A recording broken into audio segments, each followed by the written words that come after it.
ਅਸਲਾਮੁਅਲੈਕੁਮ। ਮੈਨੂੰ ਕਹਿੰਦੇ ਆ ਨਾਜ਼ੀਆ। ਤੇ ਹਾਂ ਭੈਣ ਜੀ, ਅੱਜ ਮੈਂ ਬਣਾਉਣ ਚੱਲੀ ਹਾਂ ਢਾਬਾ ਸਟਾਈਲ ਚਿਕਨ 버ਗਰ। ਇੱਥੇ ਮੈਂ ਲਿਆ ਇੱਕ ਚਿਕਨ ਦਾ ਪੀਸ, ਤੇ ਉਹਨੂੰ ਇਹ ਫਰੋਜ਼ਨ ਚਿਕਨ ਦਾ ਪੀਸ ਮੈਂ ਲਿਆ ਸੀ। ਤੇ ਹੁਣ ਉਹਦੇ ਵਿੱਚ ਮੈਂ ਆਇਲ ਥੋੜਾ ਜਿਹਾ ਉਹਨੂੰ ਲਾ ਦਿੱਤਾ ਹੈ। ਤੇ ਉਹਦੇ ਤੋਂ ਬਾਅਦ ਮੈਂ ਇਹਦੇ ਤੇ ਚਿਕਨ ਜਿਹੜਾ ਹੁੰਦਾ ਸੌਸ, ਹੌਟ ਸੌਸ, ਉਹ ਪਾ ਦਿੱਤਾ ਹੈ। ਹੁਣ ਇਹ ਥੋੜਾ ਜਿਹਾ ਮੈਂ ਉੱਤੇ ਸਟੀਮ ਦਿੱਤਾ ਸੀਗਾ, ਢੱਕਣ ਦਿੱਤਾ ਸੀ, ਤੇ ਹੁਣ ਇਹ ਪੱਕ ਗਿਆ ਹੋਇਆ ਹੈ। ਤੇ ਹੁਣ ਇਹਦੇ ਵਿੱਚ ਇਹਨੂੰ ਮੈਂ ਥੋੜਾ ਜਿਹੜਾ ਇਹਨੂੰ ਛੋਟਾ ਛੋਟਾ ਕਰਕੇ ਇਹਨੂੰ ਮੈਂ ਕੱਟ ਲਿਆ ਹੈ।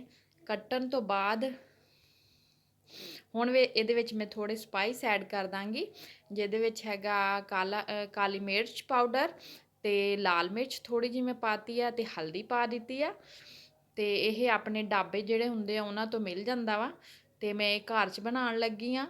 ਉਹਦੇ ਤੋਂ ਬਾਅਦ ਤੇ ਮੈਂ ਇਹਦੇ ਵਿੱਚ ਸੌਲਟ ਥੋੜਾ ਜਿਹਾ ਇਸਤੇਮਾਲ ਕਰ ਲੂੰਗੀ, ਜਿੰਨਾ ਕੁ ਆਪਾਂ ਨੂੰ ਰਿਕੁਆਇਰਡ ਆ। ਉਹਦੇ ਤੋਂ ਬਾਅਦ ਇਹਨੂੰ ਮੈਂ ਚੰਗੀ ਤਰੀਕੇ ਨਾਲ ਭੁੰਨ ਲੂੰਗੀ, ਤਾਂ ਕਿ ਉਹਦੇ 'ਚ ਜਿਹੜਾ ਪਾਣੀ ਵਗੈਰਾ ਉਹ ਨਾ ਰਹਿ ਜਾਵੇ। ਉਸ ਤੋਂ ਬਾਅਦ ਹੁਣ ਮੈਂ ਇੱਕ ਲਿਆ ਤਵਾ, ਤੇ ਤਵੇ ਦੇ ਉੱਤੇ ਮੈਂ ਥੋੜਾ ਜਿਹਾ ਆਇਲ ਪਾਇਆ। ਤੇ ਮੈਂ ਜਿਹੜਾ 버ਗਰ ਆ ਉਹ ਮੈਂ ਬਾਜ਼ਾਰੋਂ ਲਿਆ ਸੀ, ਉਹ ਮੇਰਾ ਹੋਮਮੇਡ ਨਹੀਂ ਸੀ ਹੈਗਾ।